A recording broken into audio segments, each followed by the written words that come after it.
আমি আপনাদেরকে শয়তানের একটা চালাকির কথা বলছি, শুনুন। মনে করুন আপনার অফিসে যেতে দেরি হয়েছে এবং দেরি করার জন্য আপনার বস রাগ হয়ে আছেন। অফিসে আরও অনেক মানুষ আছে। আপনি এরকম সময় কি করেন? আপনি সকলের নজর এড়িয়ে নিজের টেবিলে গিয়ে বসেন। আপনি তখন বসের সাথে দেখা করতে চান না। অথবা মনে করুন একটা বাজে রিপোর্ট কার্ড নিয়ে আপনি বাড়ি ফিরলেন। যখন আপনি ক্লাস 6 বা 7-এ খারাপ রিপোর্ট কার্ড নিয়ে আসেন, তখন আপনি চুপিসারে ঘরে ঢুকবেন। কোনো আসসালামু আলাইকুম নেই, কোনো কিছু নেই।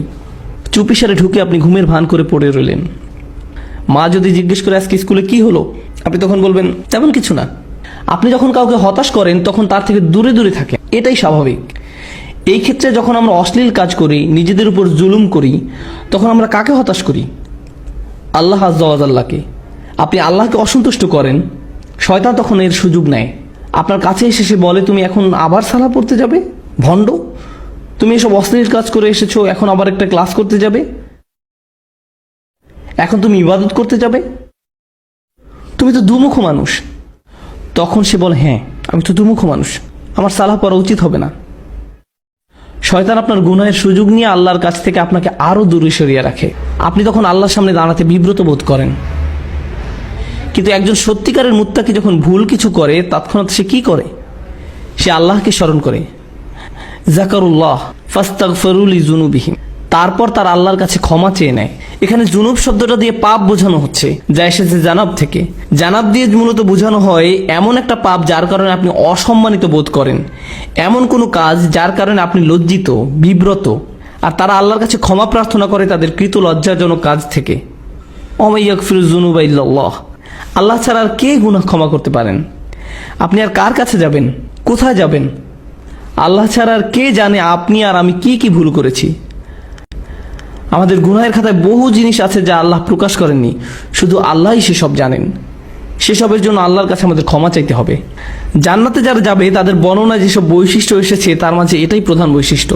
উলাইকা লাহুম জান্নাতুন তাজরি মিন তাহতিহাল আনহারু খালিদিনা ফিহা, তাদের জন্য প্রতিদান হলো তাদের পালনকর্তার পক্ষ থেকে ক্ষমা এবং জান্নাত, যা তলদেশে প্রবাহিত হচ্ছে প্রস্রবণ।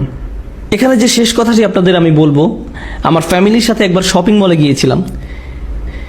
সেখানে এক মা তার ছেলেকে ভীষণ বকা দিচ্ছিলেন, আর ছেলেটা চিৎকার করে কাঁদছিল। মা ছেলেকে কষে একটা চড়ও বসিয়ে দিল। কিন্তু আপনি জানেন বাচ্চাটা তারপরও কার কাছে গেল? এরপরও বাচ্চাটা মাকেই ধরে রইল, তার মাকে ছাড়ছে না। চারপাশে সব কিম্ভূত কিমাকার বিশাল বিশাল অচেনা মানুষ, সে তাদের কাছে যেতে চায় না। যদিও তার মা তার উপর রাগ হয়েছে, হতাশ হয়েছে, তাকে বকা দিচ্ছে, কিন্তু তার আশ্রয় সুরক্ষা সে কার কাছে পাবে? তার মায়ের কাছেই। এই দৃশ্য আমাকে ভাবিয়েছে, সুবহানাল্লাহ। যখন আমি আপনি গুনাহ করি, যখন আমরা আল্লাহকে হতাশ করি, তার অবাধ্য হই, আমরা কার কাছে যাব? আমাদের আর কোথাও যাওয়ার আছে? আমাদের আর কোথায় যাওয়ার আছে? তাই আমরা আল্লাহকে অসন্তুষ্ট করলেও, আর আল্লাহ আমাদের যেমন দেখতে চান তেমন আমরা হতে না পারলেও, সত্যিকারে মুত্তাকি কখনোই আল্লাহর উপর আশা হারায় না। আল্লাহর উপর আশা হারানোর অনুমতি তিনি আমাদের দেননি। লা তাকনাতু মির রাহমাতিল্লাহ, সত্যিকারে মুত্তাকি কখনোই আল্লাহর উপর আশা হারায় না। আল্লাহর উপর আশা হারানোর অনুমতি তিনি আমাদের দেননি। এই আচরণ আমাদেরকে রপ্ত করতে হবে।